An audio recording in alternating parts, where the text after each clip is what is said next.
Welcome back. 2019 ವಿಶ್ವಕಪ್ಗೆ ಬಲಿಷ್ಠ team ಇಂಡಿಯಾವನ್ನು ಪ್ರಕಟ ಮಾಡಲಾಗಿದೆ. MSK ಪ್ರಸಾದ್ ನೇತೃತ್ವದ ಆಯ್ಕೆ ಸಮಿತಿ ಇವತ್ತು 15 ಮಂದಿ ಆಟಗಾರರ ತಂಡವನ್ನು ಪ್ರಕಟ ಮಾಡಿದೆ. ಎಂದಿನಂತೆ ವಿರಾಟ್ ಕೊಹ್ಲಿ ನಾಯಕತ್ವದಲ್ಲಿ ಈ ಬಾರಿ ವಿಶ್ವಕಪ್ ಟೂರ್ನಿಗೆ ಭಾರತ ಹೋಗ್ತಾ ಇದೆ.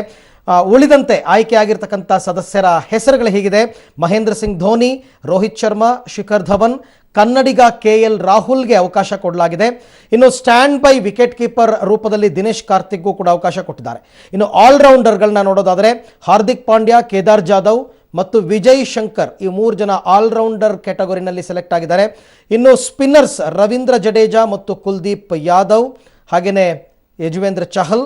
ಫಾಸ್ಟ್ ಬೌಲರ್ಗಳು ಜಸ್ಪ್ರೀತ್ ಬುಮ್ರಾ, ಭುವನೇಶ್ವರ್ ಕುಮಾರ್ ಮತ್ತು ಮೊಹಮ್ಮದ್ ಶಮಿ. ಈ ಬಾರಿ ಕರ್ನಾಟಕದಿಂದ ಯಾರಿಗಾದರೂ ಅವಕಾಶ ಸಿಗುತ್ತಾ ಅಂತ ನೋಡ್ತಾ ಇದ್ವಿ. KL ರಾಹುಲ್ IPLನಲ್ಲಿ ಅದ್ಭುತವಾಗಿ ಆಟ ಆಡ್ತಾ ಇದ್ದಾರೆ. ಜೊತೆಗೆ ಕಳೆದ ಬಾರಿ ಇಂಗ್ಲೆಂಡ್ ಟೂರ್ ಹೋಗಿದ್ದಾಗ KL ರಾಹುಲ್ ಶತಕವನ್ನು ಕೂಡ ಸಿಡಿಸಿದ್ರು.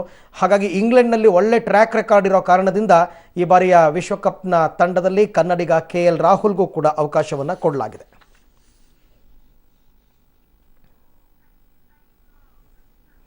ಓಕೆ, ಈ ಬಗ್ಗೆ ಮತ್ತಷ್ಟು ಮಾಹಿತಿಯನ್ನು ಪಡೆಯೋಣ. ನನ್ನ ಕೊಲೀಗ್ ಮಂಜುನಾಥ್ ನನ್ನ ಜೊತೆ ಇವಾಗ ಲೈವ್ ಜಾಯ್ನ್ ಆಗ್ತಾ ಇದ್ದಾರೆ. ಮಂಜುನಾಥ್, ಟೀಮನ್ನು ನೋಡಿದಾಗ ಆಲ್ಮೋಸ್ಟ್ ಎಲ್ಲ ಎಕ್ಸ್ಪೆಕ್ಟೆಡ್ ಅಂತ ಅನ್ನಿಸ್ತು. ಆಶ್ಚರ್ಯಕರ ಆಯ್ಕೆ ಅಂತ ನಿಮಗನ್ಸಿದ್ದು ಯಾವುದು? ಖಂಡಿತ ಅರವಿಂದ್, ಯಾಕಂತಂದರೆ MSK ಪ್ರಸಾದ್ ಅವರ ಒಂದು ಆಯ್ಕೆ ಸಮಿತಿ ಏನಿತ್ತು, ಒಂದು ನಿರೀಕ್ಷೆಯನ್ನು ಆ ತಂಡವನ್ನು ಒಂದು ಆಯ್ಕೆ ಮಾಡಿರುವಂಥದ್ದು ಏನು, ಇದರಲ್ಲಿ ರಿಷಬ್ ಪಂತನ್ನು ಒಂದು ಕೈ ಬಿಟ್ಟಿರುವಂಥದ್ದು ಇದು ಬಹಳಷ್ಟು ಒಂದೊಂದು ಆತಂಕವಾದಂಥ ಒಂದು ವಿಷಯವಾಗಿರುವಂಥದ್ದು. ಯಾಕಂತಂದರೆ ಸಾಕಷ್ಟು ನಿರೀಕ್ಷೆ ನೀಡಲಾಗಿತ್ತು ರಿಷಬ್ ಪಂತ್ ಮೇಲೆ.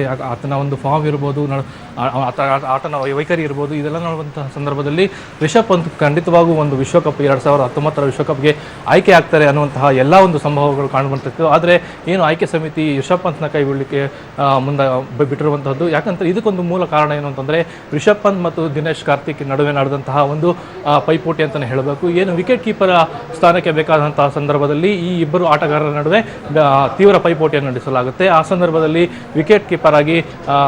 ಎರಡನೇ ವಿಕೆಟ್ ಕೀಪರ್ ಆಗಿ ದಿನೇಶ್ ಕಾರ್ತಿಕ್ಗೆ ಒಂದು ಪ್ರಾಮುಖ್ಯತೆಯನ್ನು ಕೊಡಲಾಗುತ್ತೆ. ಈ ಹಂತದಲ್ಲಿ ರಿಷಬ್ ಪಂತನ್ನು ಕೈ ಬಿಡಲಾಗುತ್ತೆ. ನಂತರದಲ್ಲಿ 6 ಹೊಸಮುಖಗಳನ್ನು ಈ 2019 ಒಂದು ವಿಶ್ವಕಪ್ಗೆ ಆಯ್ಕೆ ಮಾಡಲಾಗಿರುವಂಥದ್ದು. ಅರವಿಂದ್, ಓಕೆ, ಈಗ ದಿನೇಶ್ ಕಾರ್ತಿಕ್ ವರ್ಸಸ್ ರಿಷಬ್ ಪಂತ್ ಅಂತ ಲೆಕ್ಕ ತಗೊಳ್ಳೋದಾದ್ರೆ, ಬ್ಯಾಟಿಂಗ್ ವಿಚಾರಕ್ಕೆ ಬರೋದಾದ್ರೆ ದಿನೇಶ್ ಕಾರ್ತಿಕ್ಗಿಂತ ರಿಷಬ್ ಪಂತ್ ಸ್ವಲ್ಪ ಅಗ್ರೆಸಿವ್ ಪ್ಲೇಯರ್.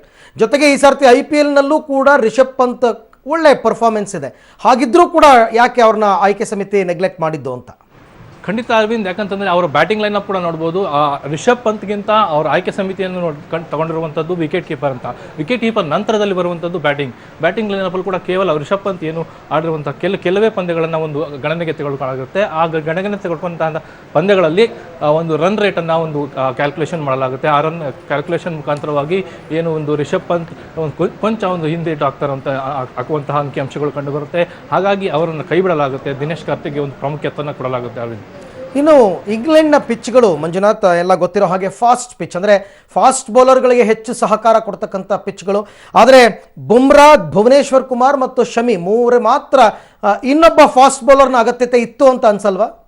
ಖಂಡಿತ ಆಯ್ಕೆ ಮಾಡಲಿಕ್ಕೆ ಒಂದು ಅವಕಾಶ ಇತ್ತು. ಆದರೆ ಒಂದು ಆಟದ ಅನುಗುಣಕ್ಕೆ ತಕ್ಕಂತೆ ತಂಡದಲ್ಲಿ ಒಂದು ಬೌಲರ್ಗಳನ್ನು ಒಂದು ಅಳವಡಿಸಲಾಗುತ್ತೆ. ಹಾಗಾಗಿ ಒಂದು ಸ್ಪಿನ್ ಬೌಲರ್ಗಳು ಮತ್ತು ಫಾಸ್ಟ್ ಬೌಲರ್ಗಳನ್ನು ಆಯ್ಕೆ ಮಾಡಿರುವಂಥದ್ದು.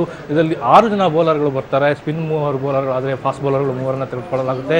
ಕಳೆದ ಬಾರಿ ನಡೆದಂತಹ ಒಂದು ವಿಶ್ವಕಪ್ ಆಯ್ಕೆ ಸಮಿತಿಯಲ್ಲಿ ಇದ್ದಂತಹ ಒಂದು ಉಮೇಶ್ ಯಾದವ್ನನ್ನು ಕೈ ಬಿಟ್ಟಿರುವಂಥದ್ದು. ಈಗ ಒಂಚೂರು ಎಲ್ಲ ಒಂದು ಕಡೆ ಗೊಂದಲ ಆಗ್ತಿರ್ತದ್ದು.